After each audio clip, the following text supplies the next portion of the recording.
The first death knell of Ireland's established parties may have been sounded on the 26th of February.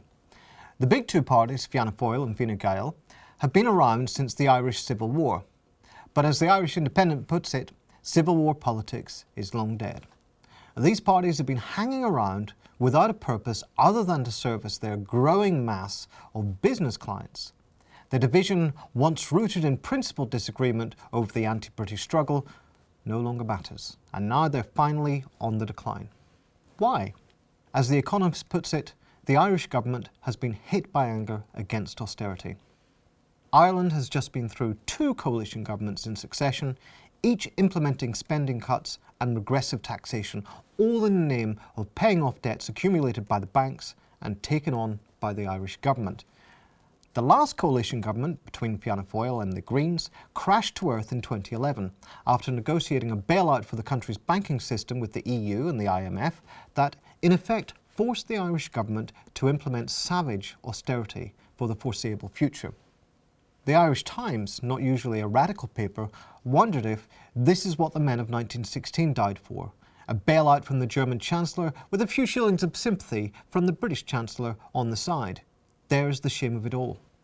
Having obtained our political independence from Britain to be the masters of our own affairs, we have now surrendered our sovereignty to the European Commission, the European Central Bank and the International Monetary Fund. The ensuing election was thus essentially a referendum on the bailout. The Greens lost all their seats and Fianna Fáil saw their vote crash from 41% to 17%. As The Guardian reported at the time, Fianna Fáil was trounced by the electorate for implementing austerity. That is when a new coalition government was formed between the centre-right Fine Gael and the centre-left Labour Party. But the new government implemented the same agenda, pleading the excuse that they had no choice, as there was no other way to secure the loans. In this election, Fine Gael saw their vote fall from 36% to just over a quarter, while Labour's vote crashed from 19% to 6.6%. Despite the losses for Fine Gael, the other main right-wing party, Fianna Fáil, got less than a quarter of the vote and fewer votes than the defeated Fine Gael. One wouldn't know this if one simply looked at the press coverage.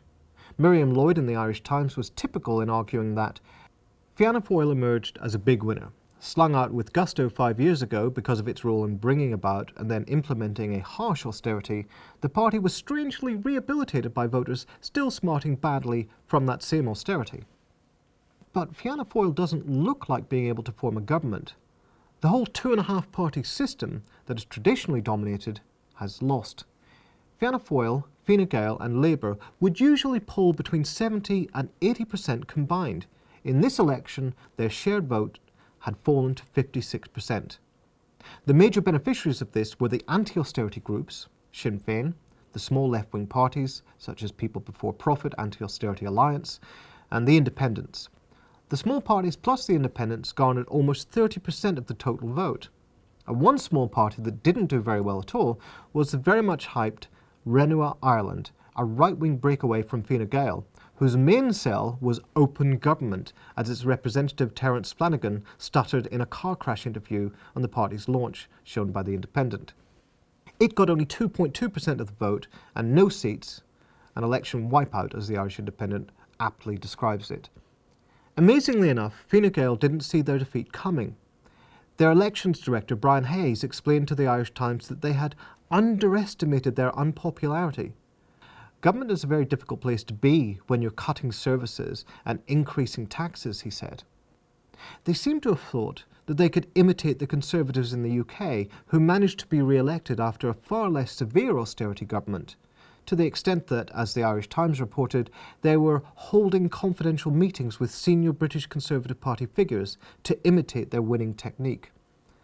They were encouraged in this by the polls and the triumphant headlines, such as the Journal's announcement that support for Fine Gael and Labour has now risen above 40%. Labour, meanwhile, is deluding itself. Having been elected with 19.4% of the vote in 2011 on a platform of opposing excessive austerity, and having claimed in its manifesto that Labour does not support a water charge, the party swiftly embraced in office exactly what it said it opposed. Now the Irish Independent reports that Brendan Ryan, one of the few Labour TDs to be re-elected, claims that Labour should have got the benefit for the recovery in the economy, but were instead punished for fixing it. Like so many centre-left parties who take office only to implement the agenda of their opponents and hurt their own electorate, Labour evinced an attitude of courageous self-sacrifice in doing so, and they had their allies in the media. Dermot Ferreter in the Irish Times scolded that Labour's loss was undeserved. It had put country before party and there should be no dancing on the Labour Party's grave. But if the parties whose main historical raison d'etre was the struggle for national independence now find themselves the instruments of overseas power, what is the relevance of putting country before party? And what is the point of these parties? The major issue going into the election was one of the most cruel and socially regressive austerity measures implemented by the government: the imposition of a metered water charge.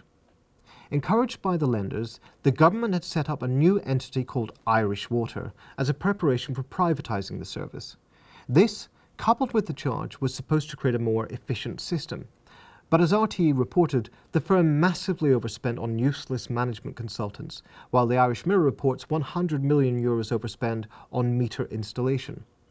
The charge resulted in a widespread campaign of non-payment, boycott and mass protests, as The Guardian reported, forcing the government to make semi-retreats such as the Irish Examiner reported, removing the meters and capping the fees at €160 per person living alone and €260 for homes of 2 adults or more.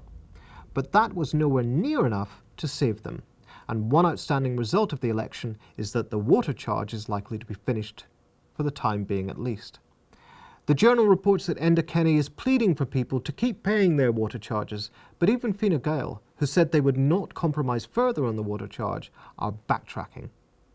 However, as the vote fragmented and the dominant parties lost support, the extreme centre was immediately trying to recoup its control by means of a grand coalition between the two main right-wing parties, as Deutsche Welle reported. This was a curious thing, since both Fine Gael and Fianna Fáil had sworn blind they wouldn't work together in government. Fine Gael Health Minister Leo Varadkar was even allowed to write an article for the Irish Independent saying that such a grand coalition would be a nightmare. Fianna Fáil went so far as to rule out a coalition, as The Guardian reports, on the savvy grounds that it would hand over the leadership of the opposition to Sinn Féin. But investors don't like political instability, particularly if there's a risk of a leftward policy shift. As the Irish Independent put it, election non-result may hurt property market. Now all the talk is of a grand coalition, and as the Irish Independent reports, Fianna Fáil is laying down the terms of its agreement, including an end to the universally despised water charge for now.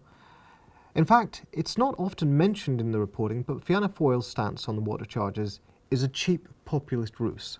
One reason why Fianna Fáil were less able to make gains on the widespread boycott of the water charge is that, as RTE reports, internal documents show that the Fianna Fáil Green government had decided to change legislation to pave the way for domestic water charges.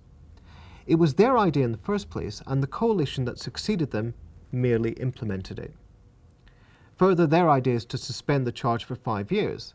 The party's environment spokesperson Barry Cowan was forced to admit prior to the election that they would reintroduce the charge. Nonetheless, Fine Gael, having insisted that they would not discuss the water charge and having scaremongered relentlessly about the cost of abolishing Irish water, Fine Gael says the Irish Times claims that abolition would cost the state up to €7 billion. The party are now prepared to talk about these things as a price of readmission to government. Many pundits are happy to cheer this process on. Brendan O'Connor in the Irish Independent opines that the public gave the establishment one last chance in this election. The Irish people want fairness and decency, but it seems most of them still want it carried out broadly in a centrist fashion. These attempts to read the electoral tea leaves and divine what the people want all seem to miss one vital thing. The people have never been more divided and don't all want the same thing. What is clear is that while the electorate splintered off in many directions, a significant minority of them moved to the left, while the right-wing parties lost ground. Labour, having suffered a collapse akin to the Liberal Democrats in the United Kingdom, saw their vote leak out to Sinn Féin, the Social Democrats, the Anti-Austerity Alliance, People Before Profit, and even the Greens. So why, given the unpopularity of the government's austerity measures, didn't the left do even better? Why, throughout years of militant protest and boycott action against the water charge, did no single party or alliance achieve sufficient plausibility to become the political representative of the movement? Now, this is not a question that exercises much of the media coverage, but the Guardian survey of its Irish readership did turn up the absence of a single credible left-wing party as one major reason for the fragmentation of the vote. This is a problem that Owen Brennan addresses in his election analysis for News Talk FM, where he asks if Ireland's fragmented left-wing parties can come together. And there are many real strategic reasons for the divisions on the left. Sinn Féin and the Social Democrats are primarily interested in parliamentary strategies, while the anti-austerity alliance People Before Profit, a ramshackle coalition of two far-left parties and their allies, favours direct action. But this is a pivotal moment for the Irish political system. The centre is coming together out of sheer pragmatism, and there is a realignment afoot. The anti-austerity left has only a short window of opportunity in which to form that credible left-wing party that can unite the fragments, or lose the initiative for good.